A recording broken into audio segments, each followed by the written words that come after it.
Assalamualaikum. Waalaikumsalam warahmatullahi wabarakatuh. Assalamualaikum. Waalaikumsalam. Tolong suaranya di mute ya.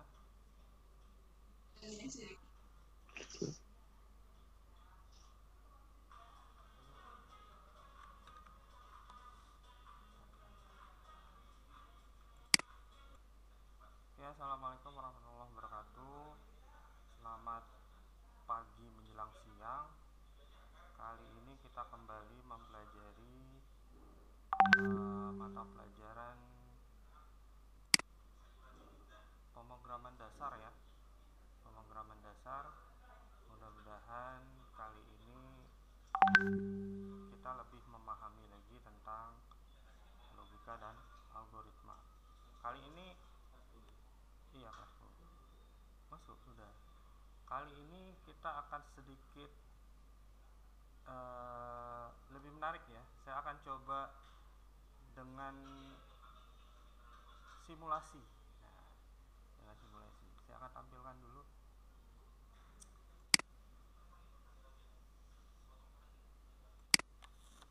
Dan apakah sudah tampil? Layar saya sudah tampil? Sudah kelihatan ya?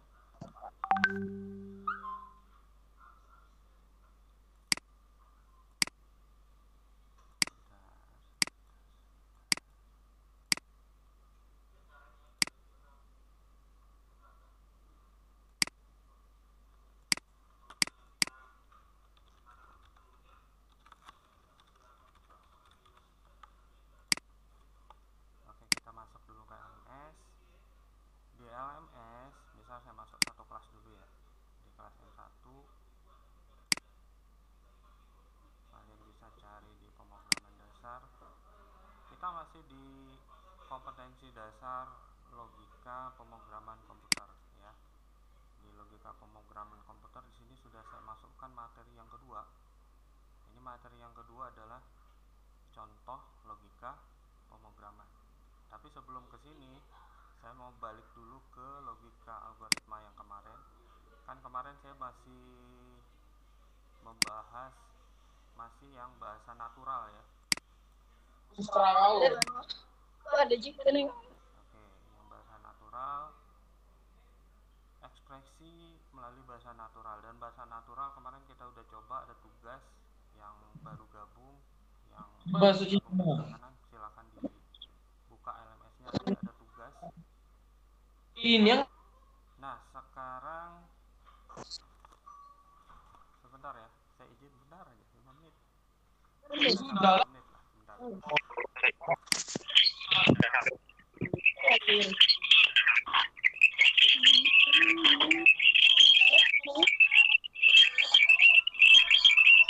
bangkret, bos.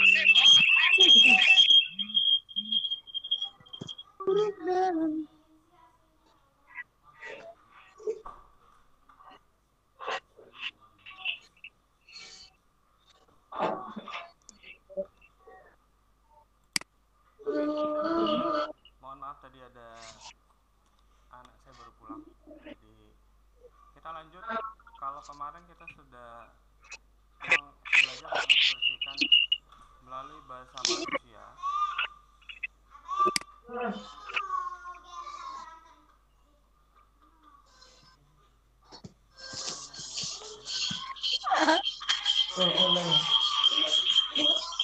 Tolong di-mute-kan suaranya dulu. Suaranya dinonaktifkan. Baru kita akan mulai lagi loh. Tolong dinonaktifkan.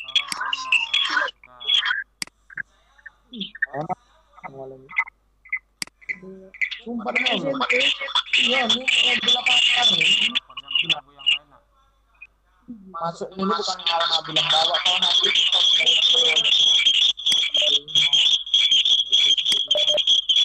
siapa ini yang suaranya masih hidup nih? Bayu Setiaji mana? Nah, tolong dimatikan mikrofonnya. Kalau nggak dimatikan, saya keluarkan dari ini, dari room. Oke, udah mati ya. kita lanjut. Nah, kita kemarin udah coba mengekspresikan algoritma melalui bahasa manusia. Ada contohnya kemarin, ada 3 ekor ikan ya. Udah rata-rata udah bagus. Cuma yang belum kumpul saya tunggu hari ini paling lambat untuk tugas yang kemarin. Kalau tugas yang selanjutnya nanti akan ada contoh tugas tambahan. Nah, selanjutnya kita akan membahas tentang ekspresi melalui flowchart ya. Ekspresi melalui flowchart itu ada simbol-simbolnya, bisa dilihat di sini. Ada simbol-simbolnya. Ada simbol mulai ya. Ini adalah simbol mulai berbentuk seperti rounded rectangle istilahnya itu. Dia persegi 4 tapi ujung-ujungnya itu seperti lingkaran. Rounded rectangle. Kelihatan nggak? Rounded rectangle itu nama simbolnya yaitu terminator ya. Ini sebagai pembuka atau akhir dari sebuah program. Jadi setiap membuat program pasti ada terminator, mulai dan diakhiri dengan selesai atau finish ya. Kemudian ada panah, berarti dari mulai ini kita tarik panah ke bawah, nanti langkah selanjutnya apa. Kemudian ada seperti segi 6. Ini preparation atau proses inisialisasi. Misalnya misalnya memberikan suatu persiapan di program. Nah, ini makanya kita buatkan dalam bentuk ini. Kemudian ada proses ini persegi panjang ya. Simbolnya persegi panjang, ini berarti proses. Kemudian ada input atau output, ini jajaran genjang ya. Beda input dan output dengan proses ya. Kalau input misalnya masukkan nilai X sama dengan 3 ya. Masukkan input ini dari keyboard misalnya, atau mengeluarkan angka ini ke layar monitor, itu menggunakan simbol ini. Kemudian ada simbol seperti persegi panjang tapi ada sisi-sisinya di garis seperti ini. Ini untuk membuat subprogram. Jadi misalnya ada program, kemudian di dalamnya ada lagi program atau subprogram ya. Seperti ada modul-modul gitu ya. Ada function ya. Ini nanti kita akan bahas lebih lanjut. Kemudian ada decision atau pilihan. Nah, itu bentuknya seperti belah ketupat gini ya. Beda dengan input output, dia jajaran genjang, tapi kalau decision seleksi ini dia belah ketupat. Beda ya, bisa dibedakan ya. Kalau jajaran genjang seperti ini untuk input output, tapi kalau decision atau seleksi ini belah ketupat. Kemudian ada lingkarannya kecil ya. Lingkarannya kecil aja, biasa dimasukkan di dalam lingkaran ini simbol misalnya A, B atau angka 1, 2, 3. Ini menghubungkan flowchart yang satu ke flowchart yang lain. Misalnya dalam satu halaman itu flowchartnya itu tidak muat, maka disimbolkan dengan lingkaran ini atau on page connector, sehingga nanti maksudnya adalah dia bersambung ke halaman lain. Jadi kita ngeprint flowchartnya berhalaman misalnya, maka dia sambungan di ujung itu dia akan menyambung ke halaman lain dengan kode yang sesuai. Misalnya di situ tertulis kode 2 misalnya, maka kita tinggal cari di halaman lain yang ada lingkaran seperti ini tapi kodenya sama 2. Kemudian di sini ada off page connector, artinya setelah di halaman itu dia lari ke algoritma penutup ya. Nah, seperti off page connector. Nah, ekspresi melalui flowchart ini nanti kita akan bahas lebih lanjut lagi ketika kita sudah mulai membuat suatu kode program ya. Karena saya nggak mau berulang-ulang ya, ngasih materi, cukuplah selanjutnya yang memang kita sudah membuat kode program, sehingga pembuatan flowchart ini kalian memang benar-benar paham. Karena kalau kita bahas di sini kalian belum instalasi aplikasinya, belum belum belum semuanya mengumpul algoritma, jadi saya belum akan berikan materi ini dulu. Nah, ekspresi yang ketiga untuk algoritma itu menggunakan pseudocode atau sebenarnya bahasa natural, tetapi lebih dekat ke bahasa pemrograman. Ya. Contoh, ini misalnya ada pseudocode untuk menghitung luas trapesium. Jadi dijabarkan dulu. Kita tahu bahwa rumus keliling trapesium seperti ini.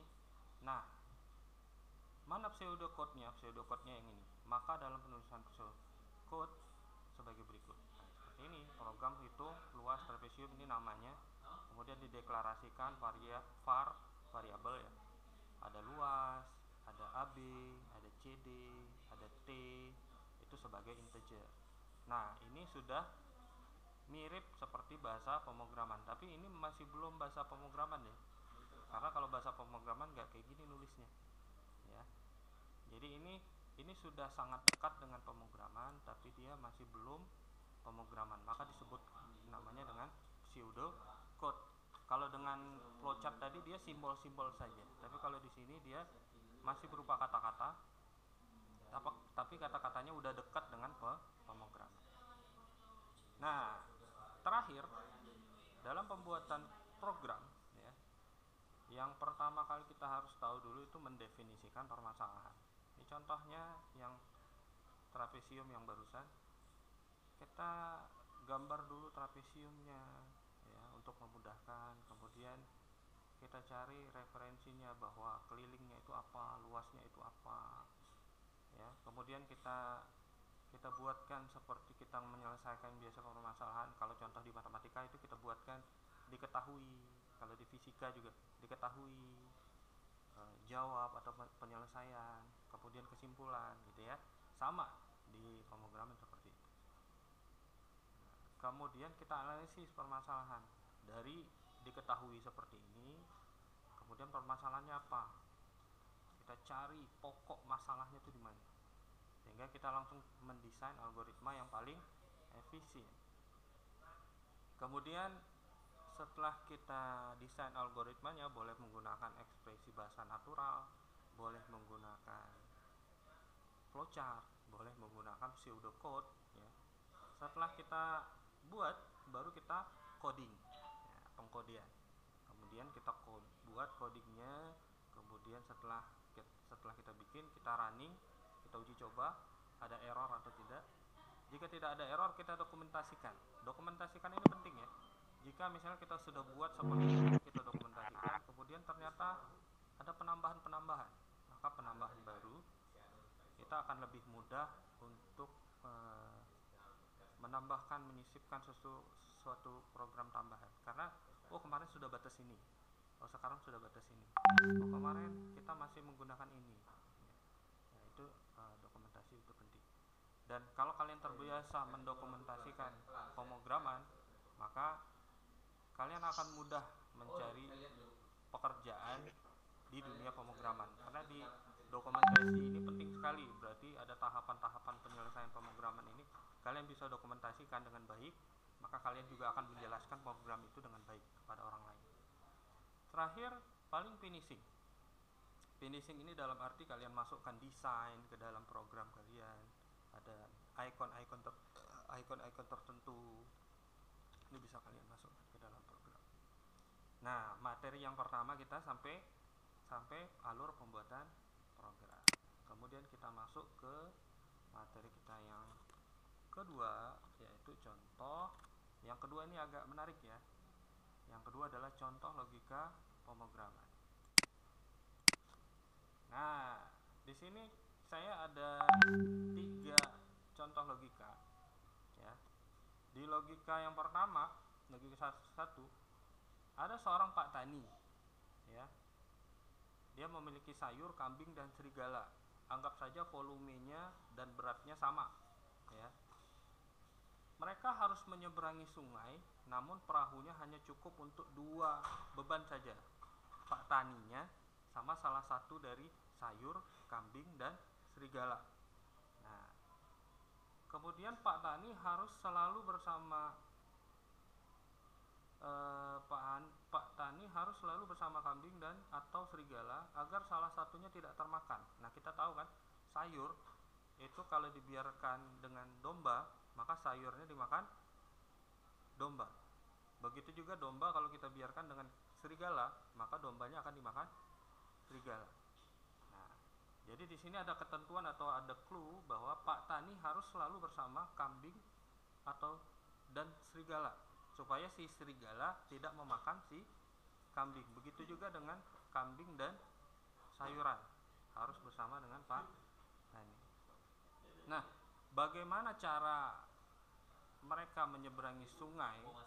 Ya, karena kan perahunya cuma muat salah satu ya.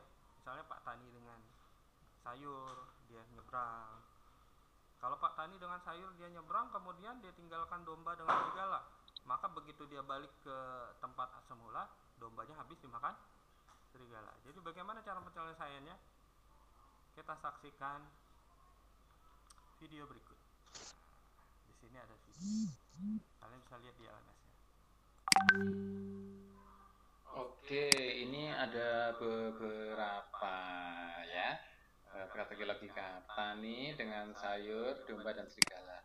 Bagaimana menyeberangkan selamat ke sebelah satunya. Dan daya tampungnya cuma 1 gitu ya. Kalau ditinggal oleh Pak Tani, kalau Pak Tani makan sayur, serigala makan domba gitu ya. Bagaimana cara menyeberangkan? Misalnya kalau mau sayurnya duluan, gitu ya. Gimana? Bantulah ya Pak Tani. Solusinya sudah ada di video Paman Apik yang satunya ya. Yang kedua ini ada 3 orang suci berhasil menangkap 3 kanibal yang setengah buas. Kalau jumlahnya sama atau lebih sedikit, kanibalnya jinak. Tapi kalau lebih banyak menjadi buas. Bagaimana menyeberangkan ke sebelah sana? Maksimal 2 orangnya, maka orangnya akan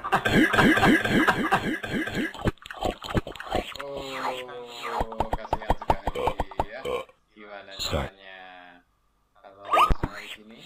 Kemudian soal tambahan saya yang kemarin itu ada di menit ke Aman. Coba.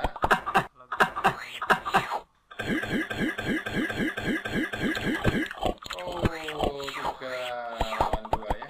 Jadi ganas. Gimana solusinya? Iya, ada di video Paman Apik yang satunya lagi ya. Oke, kali ini Paman Apik ingin membahas solusinya justru yang tentang keluarga ini ya. Nah, yang ini mirip Lampunya punya waktu 30 ya. Menit atau detik nggak masalah. Harus menyeberangkan 5 orang ini.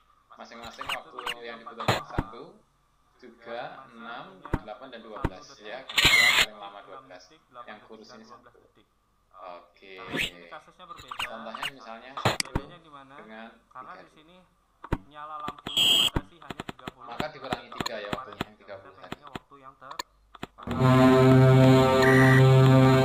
Tinggal 27, harus ada yang balik bawa lampu, misalnya yang 1 balik. lagi. Nah, waktunya Tinggal 26 ya, 27 kurangi 1 tadi. Misalnya ini ada sekarang 1 dengan 6 dengan cewek. Berarti 6 kan yang dihitung yang lambatnya ya. 26 dikurangi 6. Bersama 6 detik, maka dia butuh waktu 6 detik. Oke.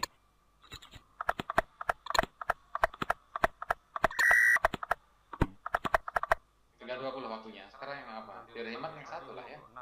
Begitu ya, misalnya 1. Waktunya 6 detik. Oke. Misalkan sekarang 1 dengan gendut. Yang gendut 8 kan ini. 1 dengan 8 yang dihitung 8 aja ya. 19 nanti dikurangi 8.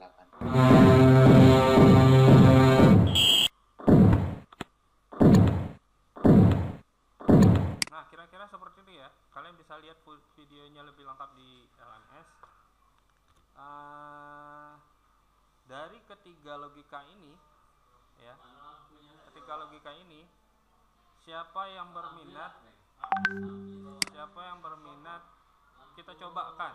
Di sini aplikasinya saya buat ada di sini.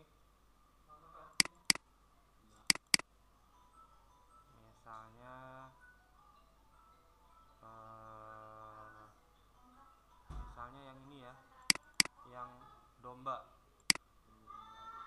Siapa yang berminat mengerjakannya? Saya yang jadi operatornya di sini. Salah satu dari kalian.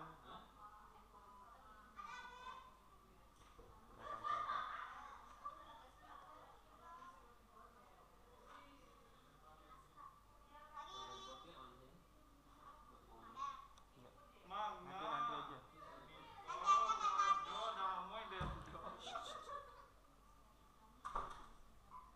Ayo, siapa yang bersedia menjadi mengerjakan kasus ini? Ini yang logika pertama ya.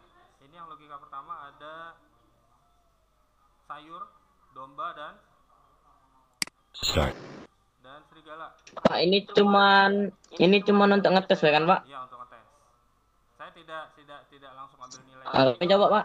Ya, silakan. Siapa namanya? Muhammad Yusuf, Pak. Muhammad Yusuf, silakan. Apa yang pertama dibawa sama petani untuk nyebrang?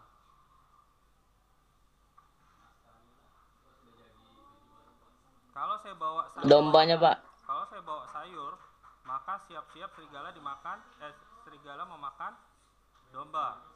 Kalau saya bawa serigala, maka siap-siap domba memakan sayur. Berarti satu-satunya saya harus bawa domba. Benar ya? Benar Yusuf ya?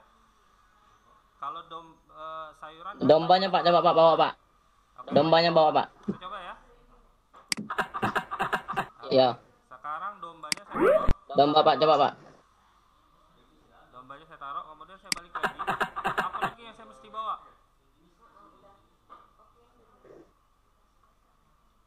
Kalau saya bawa sayuran, siap-siap domba ada menunggu di seberang. Kalau saya bawa serigala, siap-siap juga domba akan dimakan serigala. Jadi saya bawa apa? Ada yang bisa jawab?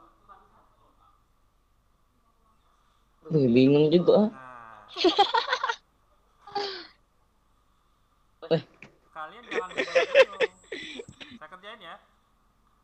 Saya bawa aja misalnya sayuran. Saya seberang. Saya keluarin sayurannya. Dombanya saya tarik lagi ke sana. Wah. Kalau dengan ada Pak Tani di antara domba dan sayuran, ya tentunya dia tidak akan dimakan karena ada Pak Taninya kan. Dombanya saya keluarin, kemudian serigalanya yang saya bawa. Saya keluarin, kemudian saya balik lagi baru membawa domba. Oh iya. Selesai ya? Selesai ya? Nah, Iya. logika yang pertama. Kita coba logika atau kasus yang kedua. Kasus yang kedua itu tentang ini kali ya kalau nggak salah. Ini. Yang kedua, ini sekali ini FKF. Yang kedua, ini tadi ada tiga orang bersama tiga orang zombie. 3 orang bersama 3 zombie. Kalau zombinya lebih sedikit daripada orangnya nggak ada masalah. Kalau zombinya lebih banyak maka orangnya akan dimakan. Maka untuk kasus seperti ini ada yang bisa jawab? Enggak, Pak. Bingung, Pak. Misal ya, saya berapa orang? 1. Kayaknya berapa? Iya. Kalau saya bawa zombie, ya kapasitasnya 2 orang ya. Kalau saya bawa zombie dari orang, aman ya. Iya. Nah, selanjutnya nyebrang. Kapalnya bisa nyebrang. Kalau saya bawa orang, aman.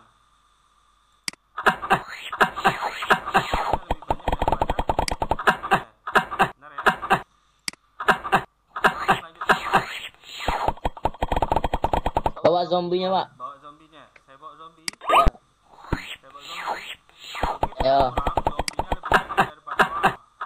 Orangnya akan Ah, ya. ya, jadi logika kalian harus jalan di sini. Oke, Pak. Kita ke videonya di-share, Pak. Saya akan share videonya share videonya di video rekaman ini pun video yang rekaman ini pun yang tidak masuk ke dalam webinar hari ini kita akan supaya kalian tetap bisa mengerjakan tugas panduannya Yap. pertama saya bawa zombie dengan Yo. kemudian saya taruh orangnya, saya taruh saya zombinya, taruh saya taruh orangnya, saya bawa zombie dulu. lupa sorry iya benar saya bawa keduanya kemudian saya pilih satu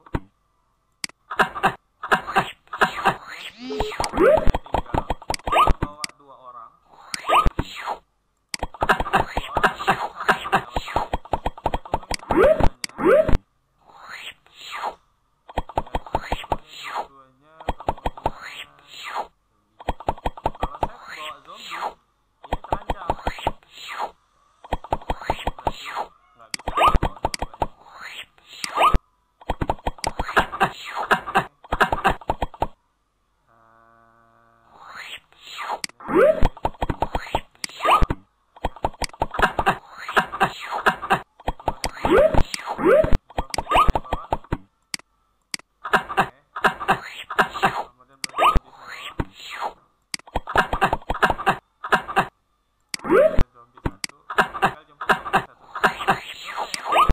ternyata masalahnya simpel kan, bisa diselesaikan dengan logika. Dan logika ini hanya akan berjalan seperti ini kalau kalian memang mencobakannya, mensimulasikannya, pasti ada solusinya. Nah begitu juga pemrograman. Kalau awalnya dirasa tidak mungkin, kalau ini dijalankan, oh ini ada masalah di sini. Kalau kita jalankan seperti ini ada masalah seperti ini. Tapi kalau kita memang jalankan satu persatu, solusinya akan dapat diselesaikan. Kemudian kasus logika yang ketiga seperti ini. Kalau kalian nanti minta filenya akan saya kirim ya. Tapi saya kirim ketika kalian datang satu persatu ke sekolah. Begitu saya kirimkan program aplikasi untuk pemrograman kita ya. Kemarin saya minta satu orang mulai dari ketua kelas datang ke sekolah itu ngopi aplikasi yang akan diinstal di laptop kalian, karena nanti pemrograman butuh aplikasi ya. Nah, aplikasi yang sudah saya berikan itu ada apa namanya kemarin ya? Itu berikan apa, Pak? Ya, Itu yang diberikan tuh apa, Pak? yang saya berikan itu berupa aplikasi dengan buku prakteknya, tapi buku prakteknya dalam bahasa Inggris ya. Nanti penjelasan Itu lewat flash disk, Pak, ya? satu-satu, tapi sudah dijadwalkan kalau nggak salah dengan ketua kelasnya masing-masing, dia konfirmasi. Itu lewat flash disk, Pak. Kita langsung yang ketiga ya, kasus yang ketiga dulu. Kita bahas kasus yang ketiga. Nah yang ini tadi ya, mirip seperti soal tugas tambahan kita kemarin ya. Ada Yo. orang, yang pertama kecepatannya 1 Ya. detik, yang kedua itu kecepatannya 3 detik, yang ketiga kecepatannya 6 detik, yang keempat kecepatannya 8 detik, yang terakhir kecepatannya 12 detik untuk menyeberangi jembatan kayu ini. Ya. Nah, bagaimana caranya? Ada yang sudah ngerjain tugas tambahan? Ada yang tertantang untuk ngerjain ini? 12 dulu, Pak. 12 dulu. 12 dengan Ya. berapa?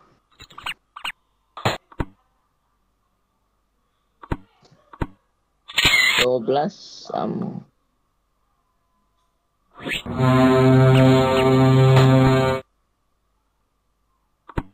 Atau saya 12 sama 6, Pak. saya langsung kasih tahu ya. Misalnya saya jalankan 1 dengan 3. Kenapa saya jalankan 1 dengan 3? Karena nanti kan lampunya pindah ke sebelah. Dia butuh waktu selama 3 detik. Karena dia kan jalannya bareng-bareng karena butuh lampu ya. Jadi dia menggunakan waktu terlama. Ya, kalau di soal kita 1 menit dan 2 menit dan 1 menit dan 2 menit ya. Nah, pokoknya waktunya mirip. Nah, kemudian saya kembalikan dengan orang yang tercepat. Jadi waktu detik, artinya saya sudah menggunakan 4 detik. Kemudian saya coba jalankan lagi, misalnya 8 dengan 12.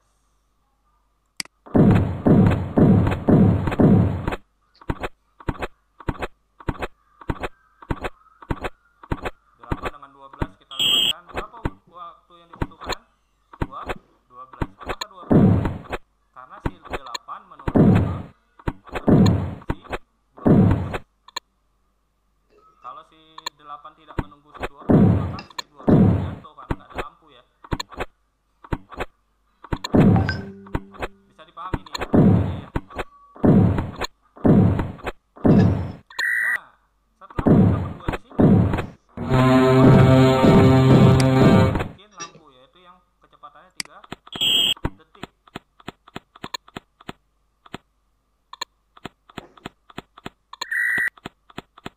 Sekarang saya pergikan 1 dengan 6. Butuh waktu berapa? 6.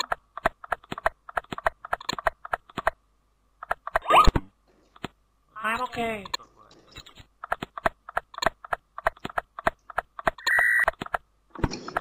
Ada 2 orang yang mau bergabung ke room tapi nggak bisa gabung lagi karena kapasitas room kita. Nggak apa-apa, nanti kita lihat di rekamannya aja ya. Kemudian nomor 1 kan, nah, sisa waktunya 4 detik, tapi kita cukup waktu 3 detik untuk jadi dalam 30 detik kita bisa nyebrangkan seluruh anggota keluarga ini ke seberang dengan waktu Ya, Pak. 29 detik. Nah, Detik. soal kemarin kalian terbayang ya bagaimana cara menyelesaikannya ya? Udah terbayang ya? Nah, itulah 3 logika sederhana contoh pemrograman. Kalian silahkan selesaikan 3 logika ini yang ada di materi, atau kalian buka tugas, sudah saya salin di ini, di tugasnya di LMS ya. Sorry, ini LMS-nya agak, koreksinya agak bermasalah. Saya login lagi ternyata. Ini sampai kapan? Dikumpulnya sampai minggu depan, sampai tanggal 11. Kalau nggak salah sampai tanggal 11. Kita lihat ya. Saya login dulu. Kemudian saya masuk ke kelas salah satu ya, misalnya 10M 10M1 misalnya. Kemudian mapelnya itu pemrograman dasar, logika dan pemrograman. Nah, di sini ada soal yang kedua. Soal yang kedua itu ada tugas yang kedua. Tugas yang kedua itu adalah tugas tambahan. Nah, di sini logika tadi saya tulis di sini. Nah, diketik ya. Nanti jawabannya diketik. Kalian buatkan dulu deskripsinya. Misalnya masalahnya adalah ini. Kemudian langkah-langkahnya. Gimana tadi si Pak Tani menyeberangkan apa dulu, kemudian dia kembali tanpa muatan misalnya.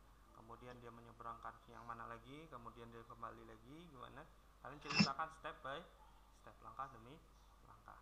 Begitu juga untuk logika yang kedua dan logika yang ketiga. Ya. Sifatnya ini hanya tugas tambahan, ya. Silahkan dikerjakan jika kalian merasa tertantang untuk mengerjakan. Jika tidak, ya silakan. Dan tenggat waktunya saya tunggu sampai tanggal 11 Agustus. Bisa dipahami?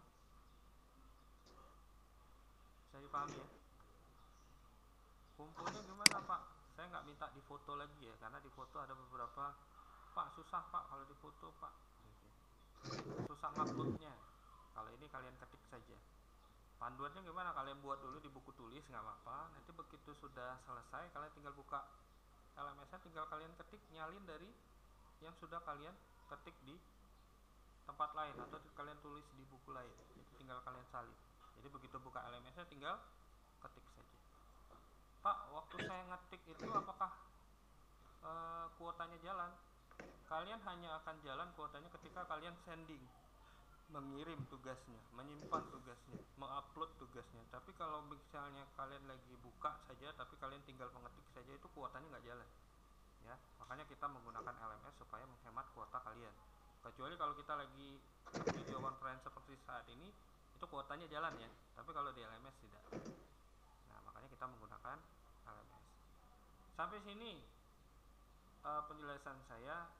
Ada yang mau ditanyakan seputar tugas atau seputar program yang akan saya berikan di yang satu-satu datang ke sekolah untuk mengopikan program, silakan saja. Kemudian saya diusahakan tolong kalian sudah mempunyai laptop ya, usahakanlah kalian yang belum punya itu usahakanlah punya laptop, bisa laptop keluarganya, laptop abangnya, laptop temannya dalam hal pembelajaran ini. Kalau bisa harus punya laptop ya, karena kalian 3 bulan itu sudah tanda tangani surat pernyataan bahwa kalian harus punya laptop ya, karena memang pemrograman ini nggak bisa belajar tanpa laptop. Nggak bisa kita tinggal ngomong-ngomong aja ya, seperti tadi logika tadi nggak akan bisa terselesaikan kalau kalian memang tidak simulasikan ya. Jadi benar-benar harus punya laptop. Laptopnya yang seperti apa? Laptopnya yang punya spek minimal Core i3 ya, dan dia punya VGA itu minimal 1 GB, RAM-nya sendiri minimal 4 GB ya. Kenapa kok speknya yang seperti itu Pak? Karena kalian nanti ada program-program tertentu yang memang membutuhkan spek seperti itu ya. Contoh saja nanti kita menggunakan Visual Studio 2015, itu spek minimalnya RAM-nya butuhnya 2 GB RAM-nya aja. Kemudian dia butuh DirectX 11, artinya kalian harus punya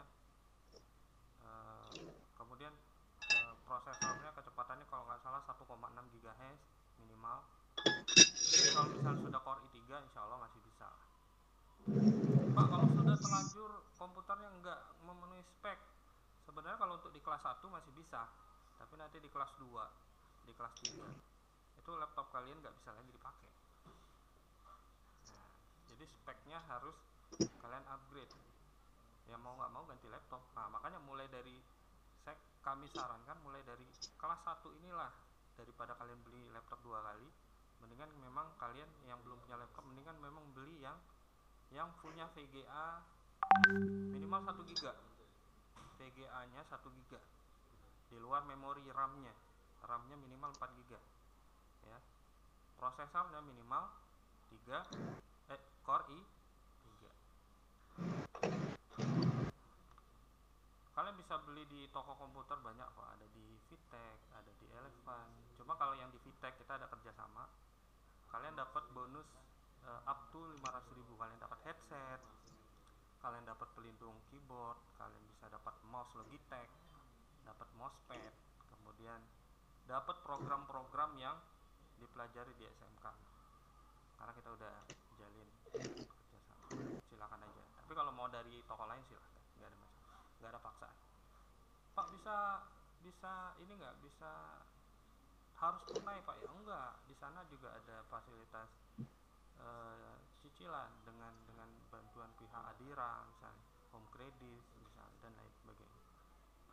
Oke, ada yang bertanya? Karena pertemuan kita akan dibatasi sampai 5 menit lagi ke depan.